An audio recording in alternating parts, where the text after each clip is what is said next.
प्रभु यीशु मसीह की ओर से आप सभी को अनुग्रह तथा शांति बहुतायत से मिलती रहे। आमीन।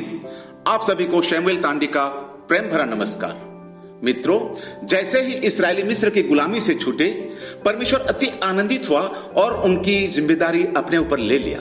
उनके भोजन के लिए स्वर्ग से मन्ना बरसाया और 40 वर्ष तक बरसाता ही रहा, अर्थात जब तक वे कनान देश न पहुंचे उन्हें मन्ना से तृप्त करता रहा।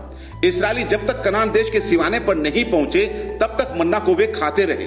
निर्गमन 16:35 तथा यहोशू 5:12 पद। जी हाँ मेरे मित्रों, जब कोई व्यक्ति पाप की गुलामी से छूट जाता है तो परमेश्वर उसकी सारी जिम्मेदारी उठाता है और उसे अनंत के मार्ग में ले चलता है। जीवन के इस आत्मिक यात्रा में परमेश्वर उसकी सारी आवश्यकताएं पूरी करता है।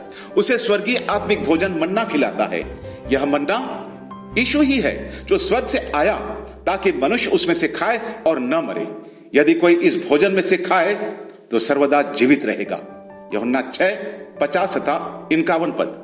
मेरे प्रियो, क्या आपने प्रभु यीशु मसीह पर विश्वास कर उसे अपना व्यक्तिगत उद्धारकर्ता स्वीकार किया है?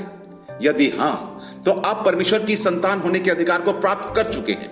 इसलिए यदि आप संतान होने के अधिकार का सदुपयोग करेंगे तो आपके मसीह आत्मिक कनान अथवा स्वर्गीय यात्रा में परमेश्वर आपकी सारी आवश्यकताएं पूरी करने की जिम्मेदारी उठाएगा। जिस प्रकार वह इस्राएलियों को प्रतिदिन मन्ना खिलाता था, उसी प्रकार आपको भी स्वर्गीय रोटी अथवा भोजन प्रदान करेगा। वह भोजन कोई नाशवान वस्तु नहीं जो संसार की उपजी हुई हो, लेकिन स्वयं प्रभु यीशु मसीह ही है, अर्थात प्रभु यीशु मसीह का मांस और लोहू ही है। यूहन्ना 6:35 तथा 51 पद। इसी से आपकी सारी आवश्यकताएं पूरी होंगी। लेकिन हां, सावधान।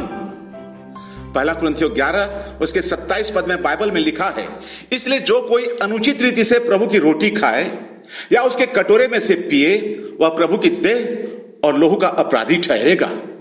जी हां मेरे मित्रों, यदि आप इसे अपनी कलीसिया में प्रभु भोज की विधि में लेते हैं तो मैं आपको एक बात बताना चाहता हूं कि आप इसे इसलिए मत लीजिए कि यह आपकी कलीसिया का एक मासिक या साप्ताहिक अनुष्ठान है, लेकिन जब भी लीजिए तो पूरी तैयारी के साथ लीजिए कि आपको एक लंबी यात्रा करनी है और मार्ग में जो भी मिले उसे सुसमाचार देनी है तथा दरिद्र और कंगाल की सुधि लेनी है। रोटी और दाखरस के द्वारा मेरे मित्रों प्रभु यीशु मसीह की देह और लोहू को स्मरण करिए कि उसकी देह आपके लिए तोड़ी गई थी ताकि आपका परमेश्वर के साथ टूटा हुआ संबंध पुनः स्थापित हो, तथा उसका लोहू आपके पापों की क्षमा के लिए बहाया गया था। निर्गमन 12:11 के अनुसार उसके खाने की विधि है कि कमर बांधे, पांव में जूती पहने और हाथ में लाठी लिए हुए फुर्ती से खाना। यह तो यहोवा का पर्व होगा।